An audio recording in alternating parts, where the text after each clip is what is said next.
Саяхан болсон Эрдэнэ кап уралдааны нэгэн чимэг нь морь унаач цэндэхүү байсан гинэ. Тэрээр мордохоос өмнө түрүү морь автомашин юм байна. Би авна. Намайг харж байгээд морцсон гин. Сүрхийхүү хэлсэндээ ч хурж түрүү магнаад хурдалсан. Ар Монголын алдарт морь тайлбарлагч Гам Пүрвигч алмаар улсан сурагтай.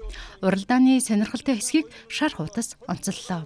Түрүүлэнээр төмөр хөдгийн эзэн болж байна. Цэндэхүү мордохдоо өнөөдөр би Портер Брюс 41-2-ыг хоёулангийн авна. 2 ундаг дугуйтай болно гэж яриад байсан шүү. Эдэн хүүхдийн ам гэдэг үү, амны үдэг, Монгол хүний амны үдэг гэдэг үү.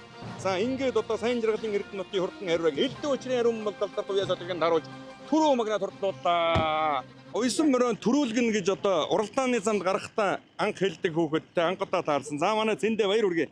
Баярлаа. Хэн блэ? Цэнд. Одон нэмхий Цэнд. Цэнд бот те.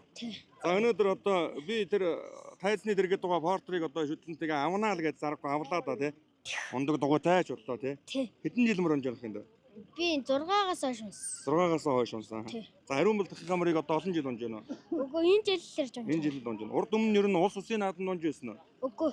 За өнөөдөр хэрүүрээтэйгээ төрүүлнэ гэдэг тул ер нь бат итгэлтэй байлаа да тий. Тэг бат итгэлтэй байсан. Одоо дааган дээр ахаа төрүүлээ Брюс 41 авах бодолтой байгаа тий. За амжилт хүсье.